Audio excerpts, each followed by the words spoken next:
just let yourself go. Just focusing upon you. Hypnotherapy is used by over 500,000 people in Britain. Just imagine your eyelids becoming heavy. It's claimed it can make you thinner, Don't smoke. stop you smoking, And just go deep and deep. do almost anything. Accessing the powers of your unconscious mind to increase the size and shape of your breasts. Marvellous. I set out to explore hypnotherapy. I've seen hypnosis in action. But can it really make us do anything? Should I believe what I see? Could it affect our health and behaviour? I've watched people as they set out with huge hopes, putting more trust in it than I could have imagined. Everything is being peeled off. It's not something I ever thought I'd try. This is my journey.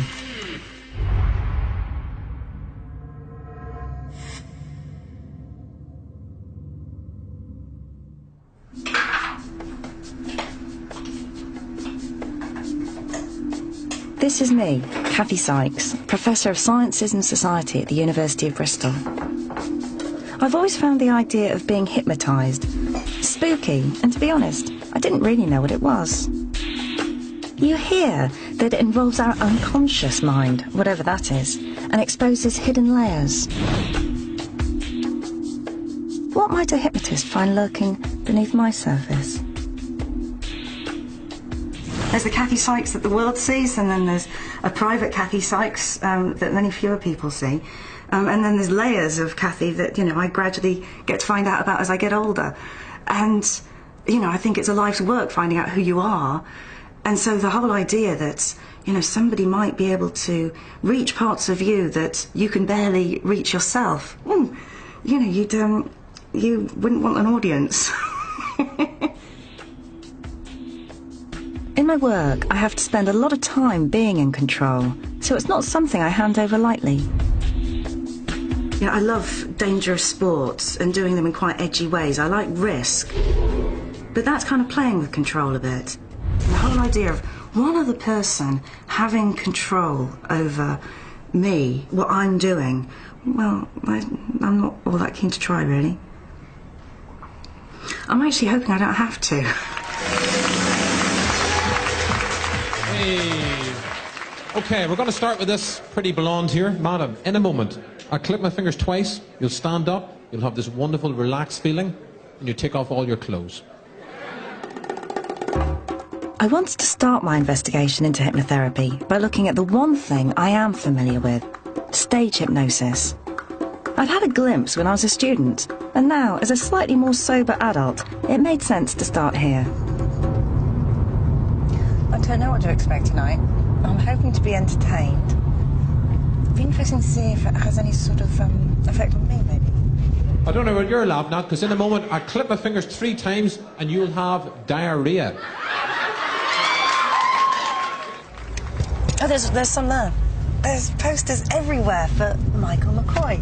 Comedy show, hypnotist. Great. I will ask for volunteers, but I will ask for volunteers with no morals and no values to join me here on the stage, all right? And would you like to go up? I would and I wouldn't. I don't believe you can be hypnotised. And I firmly believe. Yeah, and you want to, And I want to prove to me that someone can take over your mind. I want to be hypnotised, but I'm a bit anxious as to what it's going to get me to do. And what would you like not to do? I'm not going to tell you because you're getting to do it. No, I don't know him. I've never met him before. And now, my friends, just concentrate. Concentrate now as you listen to the music. Focusing on my voice. On the count of 1 now. Squeeze your hands tighter and tighter and tighter. Squeeze your hands tighter. Make the good connection. The way it seemed to work, the hypnotist invited them on stage, asked them to clench their hands, and then slowly counted them into a sort of trance. Squeeze your hands tighter and tighter and tighter. And the count of 6 now. Say it to yourself. My hands are locking. My hands are locking. Shake your hands. Shake your hands. Shaking, shaking, shaking. 16, 17, 18. And on the next count, if your hands are shaking, they will continue to shake until I release you. 19, 20. After 30 minutes, the effects seemed to be dramatic.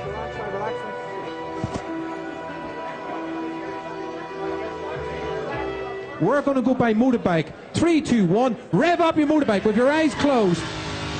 Going around a corner now. They seem to be following his every suggestion, no matter how crazy. Watch out for the bunny rabbit. Oh, it's really going for it now. Big finish here. Big finish. It was hilarious to watch, but I wasn't sure I actually believed it. Were they just putting it on? Give them all a big cheer as they make their way. That looked like an awful lot of fun. The thing that really surprised me, it seemed as though people just had no inhibitions. And that's why, part of me thinks, well, they just wanted to perform anyhow. You're saying there's something more profound going on. No, definitely. I mean... Persuade me. Everyone on stage wouldn't be on stage if they weren't a performer, simply because, first and foremost, it's an entertainment show. So we've got to entertain the audience. But that doesn't take away from the fact that anyone on stage isn't hypnotised. They're totally hypnotised. But you cannot make somebody do anything against their own will. So you can't force me to do something I really don't want to do? No. Okay. Through the years of experience, it is easier for me now to gauge the people that want to be hypnotised. And did I strike you as somebody who wants to be hypnotised? Yes. Being in the audience was deeply entertaining. I didn't find myself wanting actually to be up there, although there is a part of me that's wanting to know how easily could I be hypnotised. Thinking about it, the thing that's puzzling me is how could something that seems to be about having a good night out have anything to do with health issues? Because hypnosis is what hypnotherapists use, and hypnotherapy is big business. Let's see. The NHS spend £5 million a year, private users £34 million. Aggressiveness, anxiety, pain control. Improve your sport from bodybuilding to golf. Breast enlargement and reduction. The number of conditions it's supposed to treat is huge. Fear of success, fear of failure, fear of heights, fear of crowds, allergies, asthma, high blood pressure, migraines, improving memory, making decisions. I wonder if it's got anything about packing a bit less. A list like this seems just too good to be true. I wanted to see some actual hypnotherapy.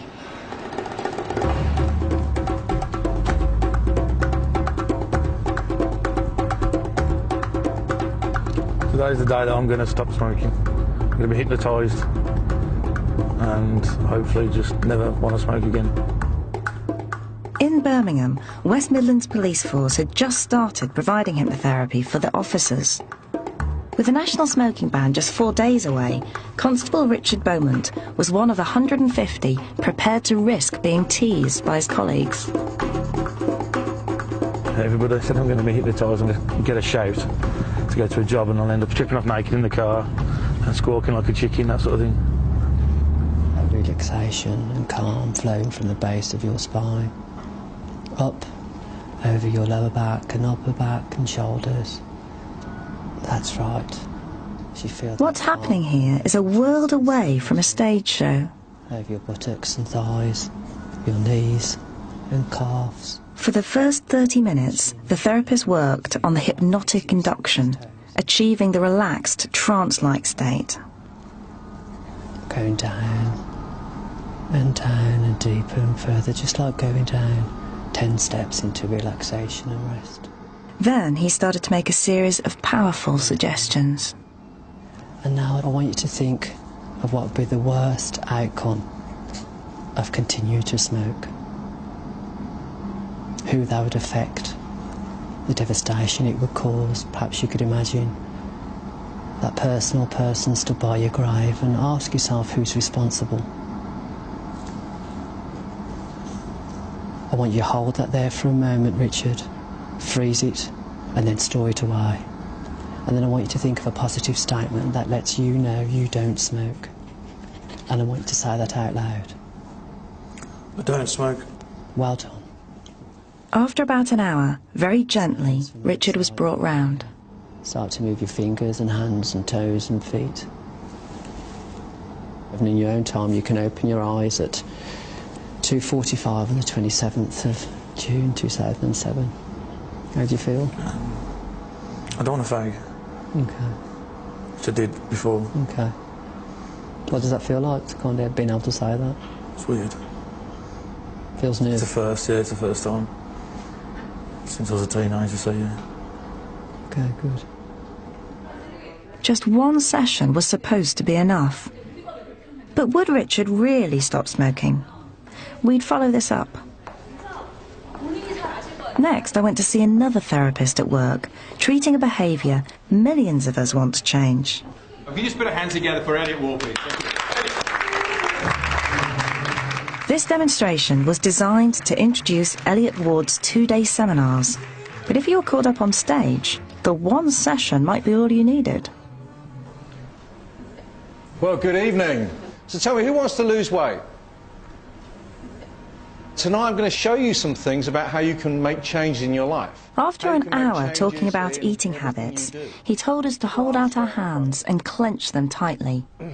It turns out that this is a way of testing who might respond best to hypnosis. Look down at your 2 fingers, and as you look down at them, I want you to imagine a vice. I want you to imagine a vice becoming tighter and tighter, tighter and tighter. There you go, isn't that weird? Tighter and tighter the whole time. Isn't that strange? Does anybody here not want to eat chocolate anymore? Would you like to come up here? Yeah.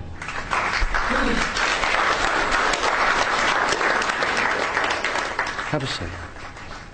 Okay. Just give me a hand. Okay. So all I want you to do is just look into my eyes. Just notice the change in focus. That's right. Just imagine. Again, I saw a hypnotic induction to achieve a relaxed, trance-like state. Deep. And then a series of powerful suggestions. Deeper and deeper relaxed. Good. Is there something that you really dislike eating? What is it? Corned beef. Corned beef. Ugh. Horrid. And like, if I was stuffing your mouth full of corned beef now, what would that be like for you? I'd urge. You'd urge. You mean you'd be sick? Yeah. Really heaving? Yeah. I don't know if you've ever been sick and you swallowed it. That's quite unpleasant too, right? So like this chocolate thing that you used to have, I want you to imagine starting to eat some chocolate now. And I want you to start smelling the chocolate and munching it, but as you do, I want you to start mixing it with the corned beef. That's right, each mouthful is like corned beef for you. Oh. And as you swallow it down with the corned beef... He encouraged her to make this grisly association over and over again. Sickly. Have some more chocolate, because that used to be nice for you. What's that like now? It's taste of corned beef. Taste of corned beef. And on a scale of 1 to 10, 10 being you really want chocolate and 1 being you don't want it at all, what number does it represent for you? Oh, I don't want it at all. Are you sure you don't want any more? No. Excellent. So just come back and relax. Just open your eyes. Feel all right? Yeah. Excellent. Okay. Good. So on a scale of 1 to 10, 1 being you don't want chocolate at all, what number do you represent now? 1, I don't want it. What, you don't want it at all? I don't want it. You sure? I am sure. Dairy milk. I mean, what's that like? No, I don't even want to smell it. You sure? Do you know, just smelling it, it's sticking out. I can feel it around my mouth. Thank you so much. You okay? Thank you very, very, very much. My pleasure. Can I ask you a couple of questions Yes, about that? It looks so surprising. It looks so amazing. You're kind of thinking, is that really happening? Do you know what? That's what I've always thought. That is exactly what I've always thought. And yes, it was. I just felt so relaxed, and I could hear myself sort of deep breathing, like I would be when I was asleep. But I could hear everything going on. I could feel his touch on my arm. I can't explain it. It's just tranced. It worked. And are you going to eat chocolate again? No. You're sure? I feel positive, yes. I really do feel positive. And the big telltale will be when I go home. The trance thing is a bit weird. It happened so quickly. That's the thing that's remarkable. But Nicola did seem genuinely affected. So what is this trance thing? Is it some special state of consciousness? Is it even for real? What do scientists make of it? The really weird thing for me watching all of that was when the people went into that trance state and they just seemed to go from sitting normally to being in a completely different zone. But the scientists just don't agree about it. Some say it's a special state and others say it isn't. Some say the trance stuff doesn't matter anyway. It's all down to the power of suggestion. Frankly, I don't know what to think.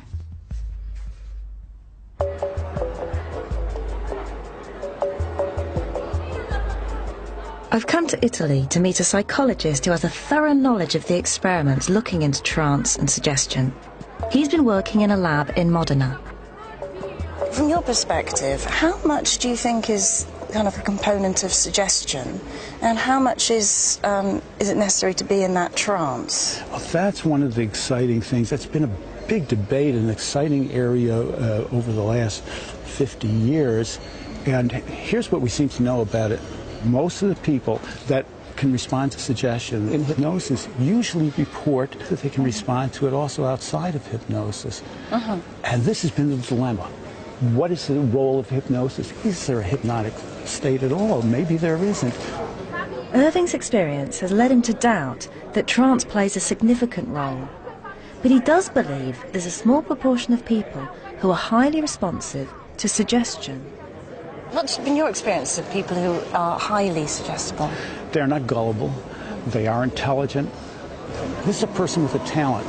It's a talent to change their experience, and sometimes to change their experience in very profound ways. It was a seductive idea. I asked Irving what it might be like to be one of those highly suggestible people. You can hear the people talking in the background there. Maybe you don't want to hear them talking. No, I don't. You can get rid of them. Block them off. Just block them off. And if you have that capacity, you can do that. How do you feel about the temperature? Is it warm, cold? It's getting quite warm now. You could feel cooler. We could have a breeze. You could have a breeze if you like. We could decide, for example, that this building in front of us is actually a modern building. We could have it look like that. We could change the color of it. Could we have the Guggenheim?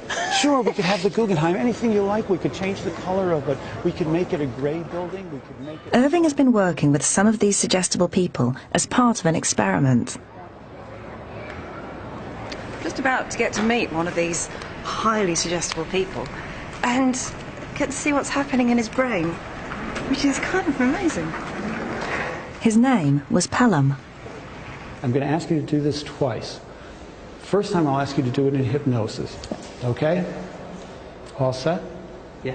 Good. Let's begin then. To demonstrate the theory that people can respond to suggestion alone, without the trance, first Irving hypnotized Pelham and then suggested to him that he could add colour to a black and white picture. Okay. Open your eyes now. Look at the screen. Just see it as it is in shades of grey. Please don't try adding color to it until I ask you to do so. Now begin adding color to the pattern. Add color to it until you see it in full color, as if you were looking at a fully colored pattern. And let me know when you've succeeded in doing that by raising the index finger of your right hand. Good. How much color do you see now from 0, being no color at all, to 100%, which would mean full color? 85. 85%. Good. I'm going to bring you out of hypnosis now. 5, 4, 3, 2, 1. Open your eyes. 0. Okay, good. Feeling wide awake now? Yes. Normal wide awake state? As normal as I get, yes. Good. Then, once Pelham was completely alert, with no hypnosis, Irving suggested to Pelham that he could do the same thing again. Look at the pattern, see it as it actually is, in shades of gray. Don't add color to it until I ask you to do so. Now begin adding color to it. Add color to it so that you actually see it in full color, and let me know when you've succeeded in doing that by lifting the index finger of your right hand. Good. How much color do you see in the picture now? 70. 70%. Okay, good. Thanks. It seemed bizarre. So were the colours like bright? Yeah, most of it was sort of as coloured as I could get it. That one was light yellow, and that one's sort of pink. And does it surprise you? The first time it did, definitely. because it was quite easy as well, so something I expected to sort of struggle with. It's forced to happen, but it was just sometimes I actually have to hold myself off and wait to be told to do it, otherwise it'll start happening anyway. In and out of hypnosis, Pelham said he saw a lot of colour in a black and white picture. This is consistent with the idea that trance is pretty much irrelevant and you can achieve almost the same results without it. Quite a lot of activity going on, not only in the back of the brain, but also... Irving then wanted to see what was happening in the brains of Pelham and those like him, comparing them under hypnosis and then without it.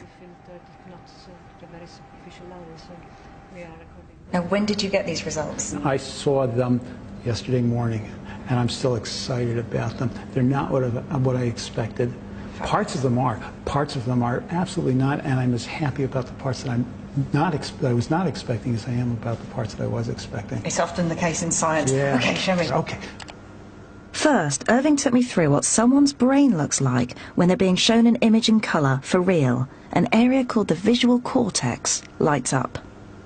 Okay, so this is no suggestion, no hypnosis. This is just the way the brain looks when it's seeing colour. That's exactly, Great, got it. That's exactly right. Okay, here is a composite image of the brains of people who are adding colour under hypnosis. And what you see is that there's this area that's lit up, there's this area of increased activation. Within the same area that we saw before? That's right. That is involved in seeing colour? In seeing colour, yes. Okay, so this person isn't seeing any colour whatsoever. No. But the area involved experientially is they're not being shown any colour, but the area involved in perceiving colour that's lit up. So, under hypnosis, part of the visual cortex involved in perceiving colour is active. This suggests that Pelham was somehow really seeing colour. Then we looked at the brain responding to suggestion alone. Now here is a composite picture of the brain of the 6 people when they were not hypnotized. They're asked to add color. They're not hypnotized. There's no color area. There's no color area being lit. There's some other things being lit, but not in the parts of the brain that actually respond to seeing color. This did surprise Irving. What was going on in the brain under hypnosis appeared to be different from suggestion alone. Since what they say is so similar under both conditions, I expected it to be what's happening in their brain to be very similar as well. Maybe a little less without hypnosis than with hypnosis, but not the degree of difference that we're getting. That to me is a surprise. I love it. But they reported seeing colour almost the same as when they were hypnotised. Right.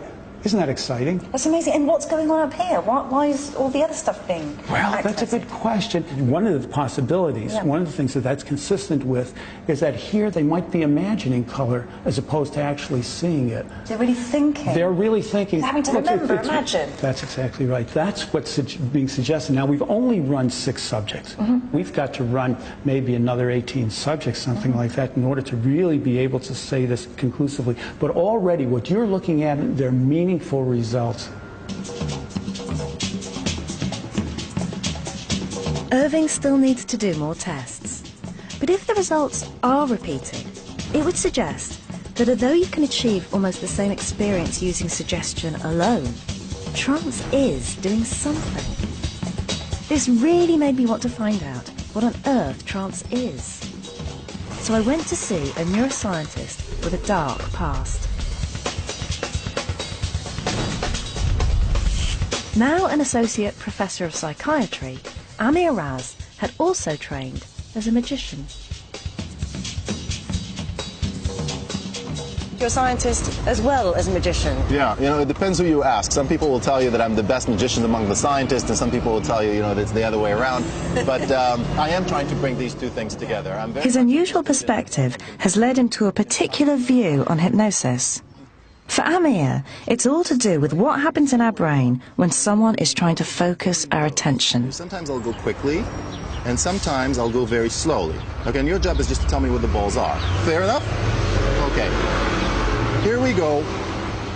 Where are the balls? 1 in each. 1 in each. Okay, and you can bet your money on it, right? It's very simple to do, right? Where are the balls? I think they're both in there. Okay, but You were right. You were right. You were thinking about something. There was. Let's try it again. So look, I take my hand down.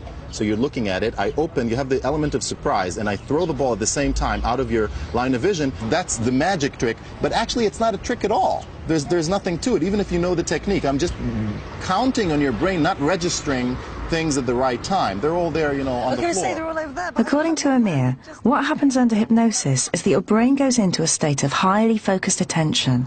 You could call it a trance, but he thinks science hasn't really yet defined the term, and so it's just not helpful to use it.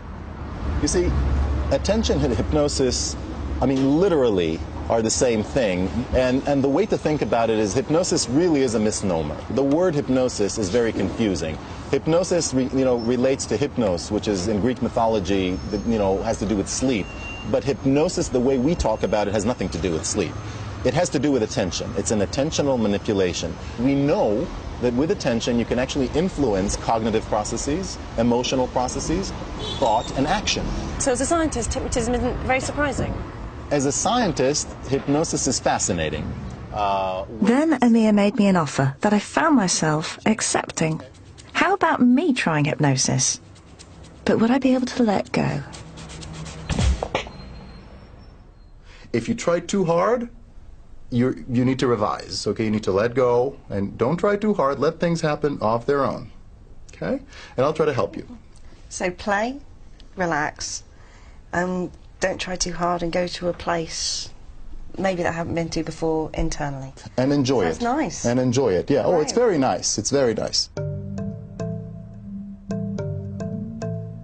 And I'd like you to allow yourself to lose a little bit of control while you're in control.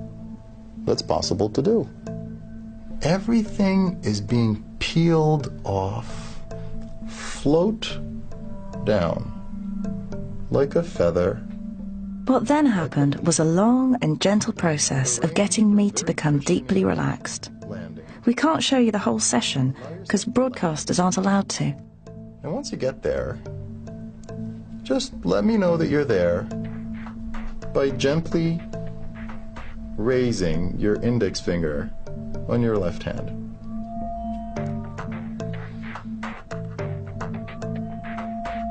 Good. I'm going to the kitchen.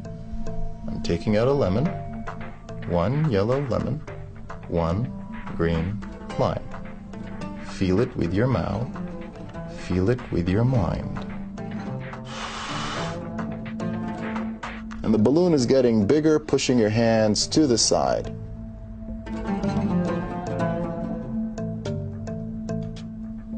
The right arm is very, very heavy, and it's like a branch of a tree. It is a very rigid arm. I'd like you to pay attention to a mosquito. I think it might want to have a little taste of your shoulder there. I'd like for you to remember the following cards.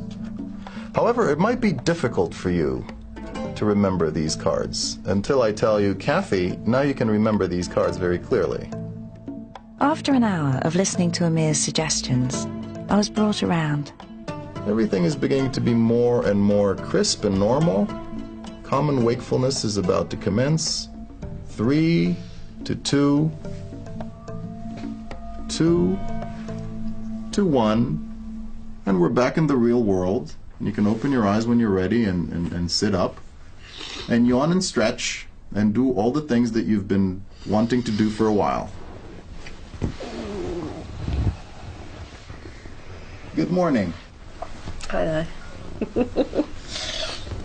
Good. Was there anything in particular that you'd like to share? Well, it felt delicious to be relaxing, and I love the falling into a warm place in fluid and supported the cloud. Really relaxing. But, and a part of me feels like, well, I didn't really taste any lemon or lime, and I was trying, well, I'm just a bit disappointed that I'm not a bit more imaginative. Mm-hmm. I was trying to Did you imagine. have some kind of an innate resistance? I think I'm quite, I can be quite bloody-minded, Mm-hmm. and there's a bit of me, like when you told me, here are the cards, and you're not going to be able to remember them until I tell you. Well, I thought, damn you, no, I'm going to remember them, Right. regardless. So there is a bit of me that just doesn't want to be compliant. Right. And what were they? Well, they were the Ace of Clubs, the Seven of Diamonds, and the Three of Hearts. Right, but that's the way you are. I mean, clearly you don't belong to those highly suggestible people, as regrettably, neither do I. I mean, I do not belong to them either. But, And where are you on the medium? I would think that I'm very much like you.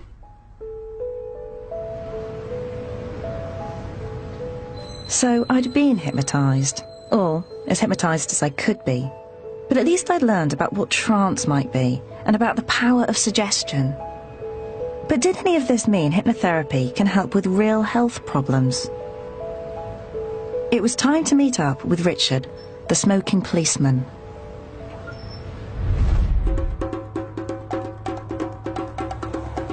Three months ago, Richard had been a heavy smoker.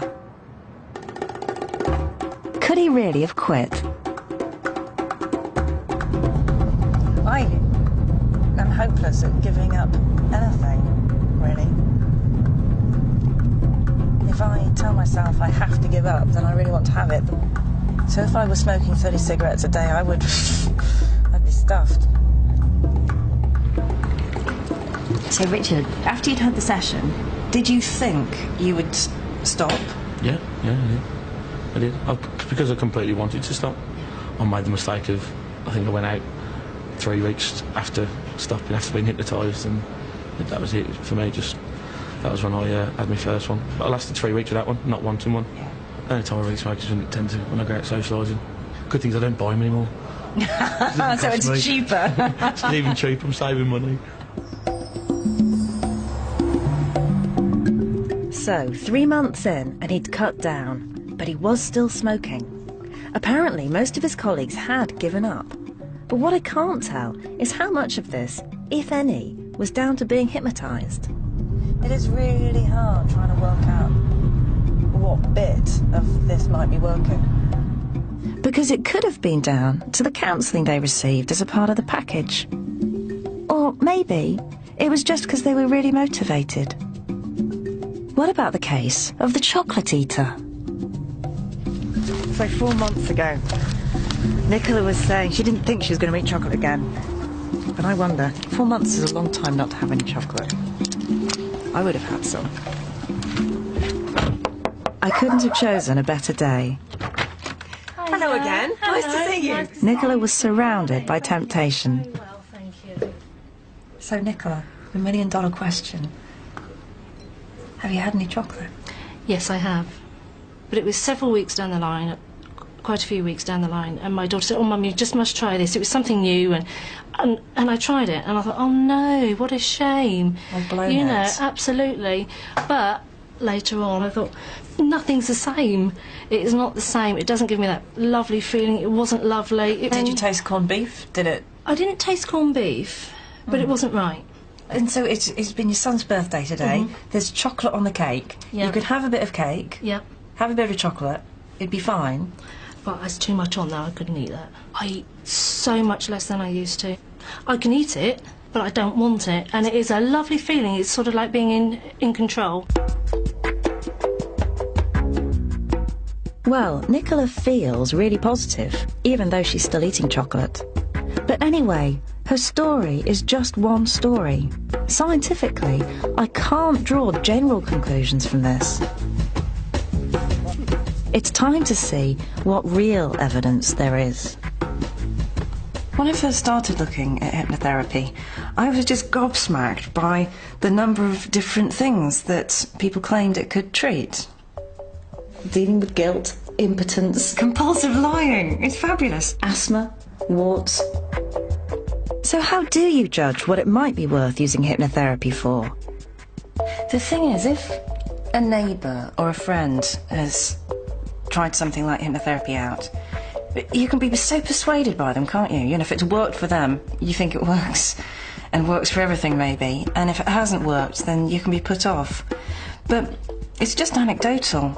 You know, it doesn't amount to clinical evidence. You have to look at lots of people over a period of time in what scientists call trials.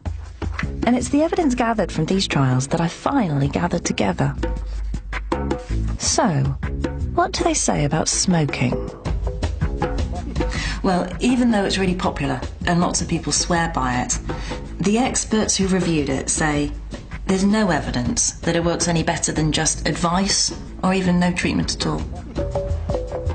As for weight loss, it's just not clear whether hypnotherapy on its own really helps. There is some research, though, that says if you have hypnotherapy and some other psychological treatment, then it may help. That's interesting. But what's surprising is that for many of the conditions listed on the internet, there isn't really clear evidence one way or the other. And sadly, there's absolutely no accepted evidence that it works for breast enlargement either.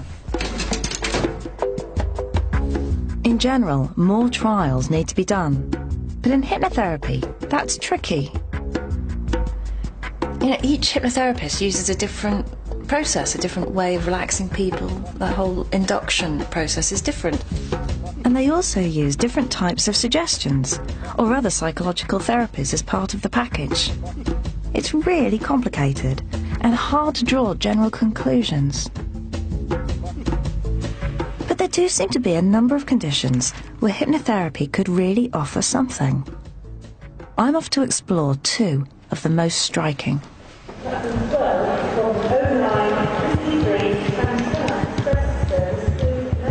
In Manchester, they've pioneered the use of hypnotherapy for irritable bowel syndrome. IBS is a painful social nightmare. Severe stomach cramps, diarrhea, constipation. In an NHS clinic, patients with the most severe form of IBS, who've tried all conventional treatments, are offered hypnotherapy by Professor Peter Warwell. Hi. Peter Warwell. Very nice to meet you. Should we go and have a bite, please? Yes, let's. Given that IBS involves the gut, I wasn't ready for his choice of lunch. Or maybe a salad? Yeah. I'll just have a plate of chips. A plate of chips? A chip butty, as they say out here. Is that good for innards? Yes, you need to stay off healthy foods with IBS. Stay off? Oh, they make it worse. About 60% of people are made worse by IBS. Right, so, I mean, normally I go right for the fibrous things. If I have IBS, I should be avoiding them. So if I see a patient in the clinic because I'm on a healthy diet, gotcha. You know That's that past you the can... problem. Yeah. 25 years ago, when Peter first looked into hypnotherapy, he was a skeptic. You presumably had to learn how to hypnotise. That was one of the first stages. I mean, did you buy into all the things they were teaching you? Well, I went off on a few courses, and I must say I felt a bit of a fish out of water, because there I was, a mainstream hospital physician, and I went in and there were some very wacky-looking people, and I think some people were there to learn hypnosis seriously, and I think some people needed treatment, but at the beginning I felt very uncomfortable. I had to be careful about coming out of the hypnotic closet in a way, because I was afraid my colleagues would think, what's he up to with all this hypnosis Well, stuff? I can imagine they must have thought when they found out that you were you'd gone quite wacky. Yeah. Peter has devised a form of hypnotherapy that encourages his patients to imagine that their gut is healthy, literally thinking the organ back into working order. Okay, so just look at my finger and think about your eye. It's becoming very, very heavy. He offered to demonstrate his technique on a colleague who he'd hypnotised many times before. Deeper, deeper, deeper, and deeper. As you can see, the word deep works very well. Well, he didn't seem to need to do anything. No, we'll just say deep, and away she goes. But Teresa does go exceptionally quickly. And speaking now, us talking, isn't going to disturb her? No, and she can hear what we're saying and tune in if she wants, or if she doesn't want to, she doesn't have to. It looks fantastically relaxing. So you put a hand on your tummy and feel a lovely warm feeling in your tummy. Think about that warmth going right through your tummy and reaching every single part of your gut. Every part of your gut is being influenced by that warmth and relaxing. So all spasm is just being taken away from your tummy. and just making you feel absolutely wonderful. And you can just drone on like that, telling them nice things and just... So tactile therapy is the tactile. Touching her tummy and you droning on. Yeah. And another thing we do is this visualization. So we often say to the patient, well, your gut's a bit like a river. Why don't we think of that gut becoming like your brain wants it to become, a nice, smooth, gentle flowing river over which you have total control. You are controlling your gut rather than your gut controlling you. You keep on droning on about these repetitive things, you know. It's almost brainwashing them, isn't it? Well, yes, well, I think presumably this idea of control is absolutely key. Yes, you have a bit of a paradox because it looks so the person's under your control, and then you're telling them they're going to be in control. And there's something about hypnosis, they've got to trust you, obviously, and they go into this state where they are suggestible. You're suggesting they're going to take control. But once you start going into that process, they do take control. It seems amazing that something so simple could be so powerful. But Peter is achieving some remarkable results in people with the most severe forms of IBS. We don't know if it can help all sufferers. Yeah, he's just got masses of humanity. He really cares about this. But he's still being as rigorous a scientist as he possibly can. Peter was great, although nothing could have prepared me for my next stop in Scotland.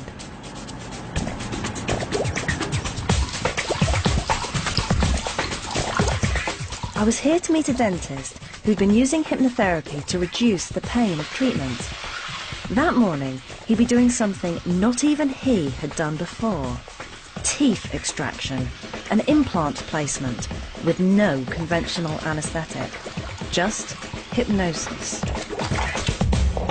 Imagine waking up in the morning, having had quite a sleepless night, thinking, some bloke is going to rip my teeth out and I'm going to be hypnotised, so it's not going to hurt. It's just remarkable. I'm so glad that it's not me. It was Amanda. She'd only had 5 hours of hypnosis to prepare her for this morning. But today, she'd have her 2 front teeth removed and 2 implants inserted. Why did you want to have hypnosis rather than anaesthetic? What made you think that? I mean, I just do ordinary things, you know, go to work, come home, go for a walk, you know, and it's just doing something like this. Ordinary people can just do something like extraordinary, and I thought, I'll give that a go and see if I can do that. Good morning, Mandy, how are you doing? Oh, fine, good to see you, in you come, Have a Mike seat Gow is Mandy's dentist and hypnotherapist. there. Round onto the chair, that's it. Yeah. That morning, Mandy had taken a couple of ibuprofen. I can tell you, they'd make a minimal difference to what you're about to see. Perfect.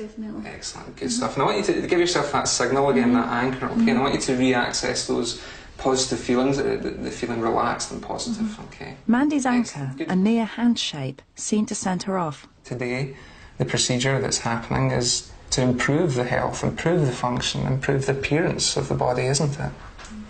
So for that reason, you'd be surprised by how easy you find the procedure today, because... Mike spent about half an hour helping Mandy to focus and suggesting that she shouldn't expect pain. Then, a different sort of hand signal.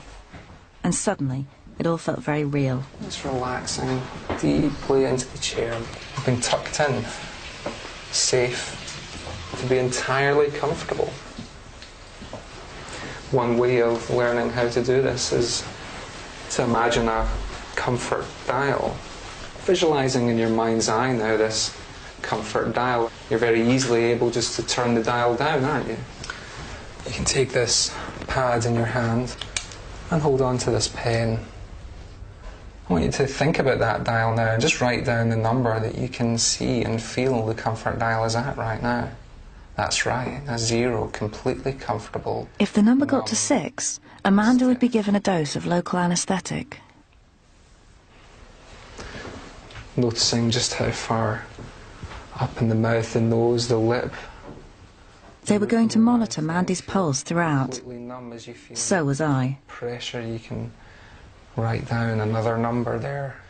It's Before right for you long, to the turn dentist the dial started to left, loosen the tooth. leaving behind It was about to get grim. 0. You can zero in on the comfortable sensation and just write down another wee number there. A 0. Completely comfortable. Comfortable pressure. Enjoy relaxing on the beach. While Mike was innocently talking about a beach, out came the first tooth.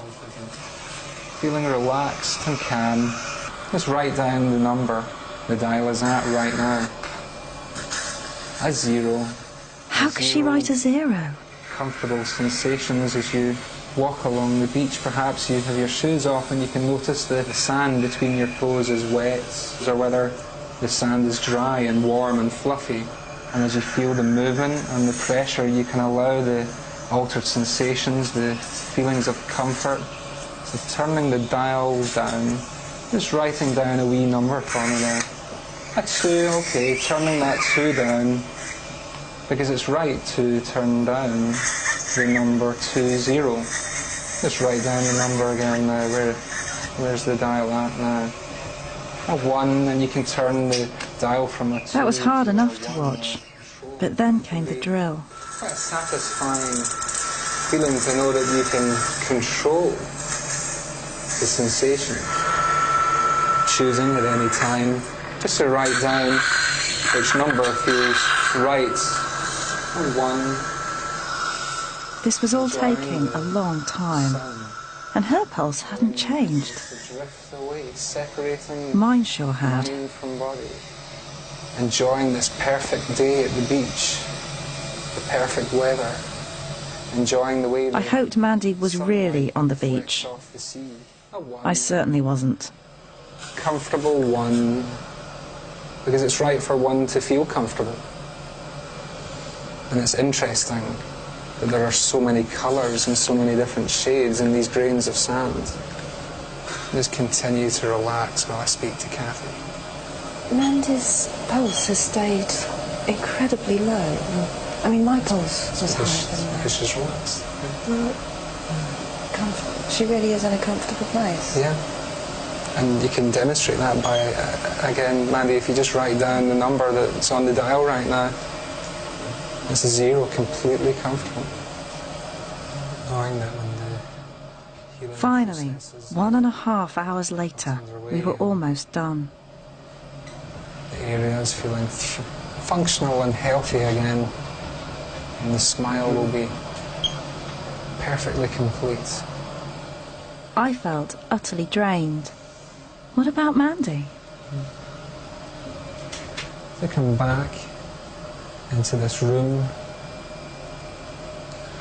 so that you can feel more and more alert, more and more awake. That's right, open your eyes, feel wide awake, alert. Fantastic, well done, very well done. Great. Good, so I shall set your chair up there. Your pulse is now higher than it's been the whole day. Yeah. What's your pulse now? It's up at 82 now. Loads of people in the room. Yeah, 86. What was the, actually out of interest, what was the highest number you recorded? I think it was a 3. I thought my pain would be way up high, do you know what I mean? I was quite surprised that it wasn't as sore as what I expected. And what was the worst thing? Just, I think we must have been getting kind of drilled in. It was just that kind of pressure feeling. Can I see? Yes, you can. Is it kind of messy? No, not at all. And do you remember everything? Aye. And then I mean, you can hear things like going about, but I actually think you'd gone away. That's amazing. And how does that feel now? Good. Yeah? It's deeply impressive. You look like you were in a more comfortable place than I was. Yeah. That was amazing. I couldn't quite believe they were really pulling his teeth out. What was going on? Now, one possibility, and some scientists would say this was the most likely explanation, is that Mandy is experiencing something called the placebo effect. Now, I think this is quite an amazing phenomenon. It says that if you just tell somebody they're going to experience less pain with a particular treatment, even if you give them a dummy pill or a dummy treatment, they actually feel less pain. It's just the act of telling them and their belief that makes it work. Could this explain what was happening with Mandy? I went to Montreal to meet someone who might have some answers. Professor Pierre Rainville is a world expert on pain and hypnosis. The first question I wanted to ask was he as amazed as I was? What we're saying is that the words of another person are able to change what's going on in our brain. Of course. And profoundly affect our physiology. Right, yes. But of course, every time we interact, we're changing our brain and... But changing how much pain how much pain this body is in seems... But of course, most of what our body does is not under our willful control. Pierre's work has already shown that hypnosis can reduce pain in almost anyone. But he wanted to know how. 5, 4, 3. He's receiving 48. He's in the process of conducting a major experiment to look at this. Just relax and don't move. What Pierre is trying to find out is this. Is hypnotherapy, when applied for pain relief, analgesia, just the same as the placebo effect? Or is it doing something different? He's receiving 48 degrees. So what are you trying to tell the difference between? What's your... Well, we know that both hypnotic analgesia and placebo analgesia are two real analgesic procedures. Okay, so just believing or being conditioned to believe that something's going to work genuinely affects your experience of pain. Exactly. We know that's the case. And we know with both of these. This also decreases the pain-related responses in the brain. Now the question that we're able to address with this study is whether the mechanisms that are involved in inducing the placebo effect or inducing the hypnotic analgesic effect, whether those mechanisms are exactly the same or whether there are different pathways in the brain that might induce some true analgesic effects. So I will start with the analgesic cream. For the placebo part of the test, people's skin was coated with what they were told was a pain-numbing cream. In fact, it does absolutely nothing. Then, their brains were scanned before and while a painful stimulus was applied. And how much does it hurt? Well, you can try it. Oh, great, okay. You have to try it. I have to. You don't have to, well, but it'd be interesting. Yeah. Every student in my lab would go through this before running their own study. Yeah, 25. Though actually, I wimped out of that one. Your legs are feeling heavy and relaxed. To see the effect of hypnosis, the same subject would be hypnotized and given a series of suggestions telling them that they would not feel pain. Again, the brains would be scanned and the painful stimulus applied. 5, 4, 3. So we're telling him when he hears this countdown, his leg will become more and more numb and like if it was anesthetized. We're expecting that the subject is going to report less pain in this condition. And in the meantime, you're measuring what's happening in his brain. An enormous amount of analysis had been done over the last 3 months. Pierre promised to give me a first peek at the findings the next morning.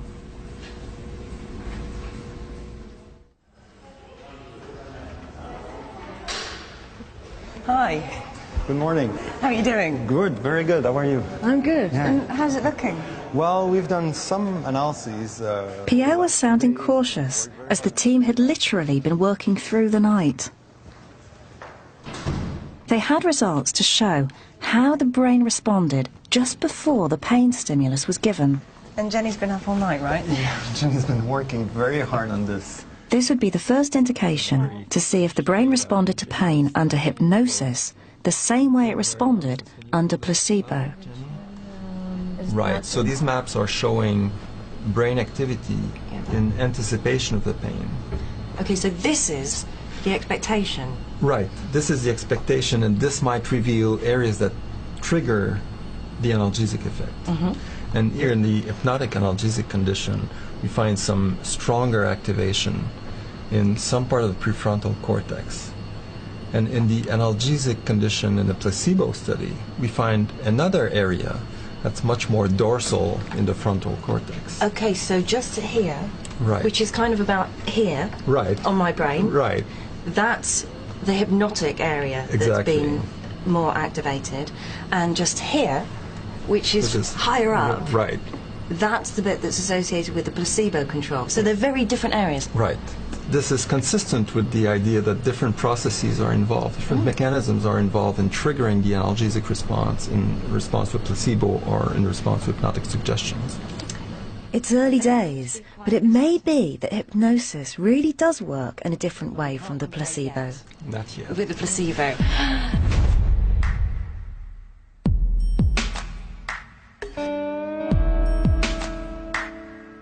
I'd come to Montreal after seeing a stunning example of pain control, wanting to know how this could be happening. I'm leaving with a tantalising glimpse that hypnosis might have its own particular way of changing how we respond to pain.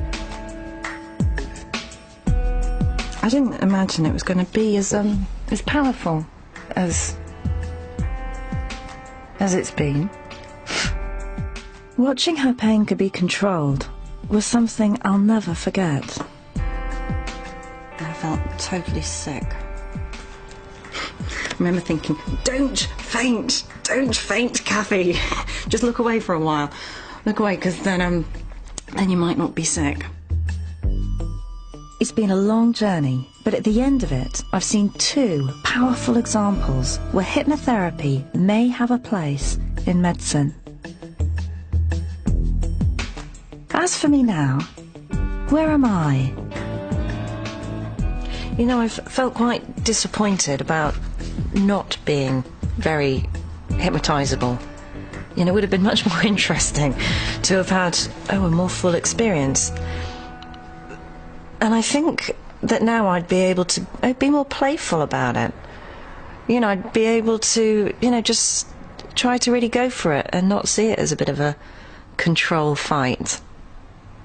But the problem has always been partly that you've been here with me. You know, there's been a camera crew and people watching. So I'm afraid I have to do it alone now. And it gives me a chance, it will really give me a chance to experience it fully, because I would so like to, be able to have the ability. I've got an appointment. Mike McCoy, the hypnotist I met in Belfast, has offered to try and hypnotise me. Oh, hello again. Very nice to see you. So, have to do this slower. For a free booklet about the topics featured in this series and more about Open University programmes on the BBC, call 0870 900 0311 or go to open2.net. Reflexology is the alternative therapy next Monday at the same time, 9 o'clock, here on BBC Two. The Grumpies have a few words to say about the British class system next here on BBC Two, while on Radio 5 Live, join Richard Bacon for lively and entertaining chat on the day's big stories.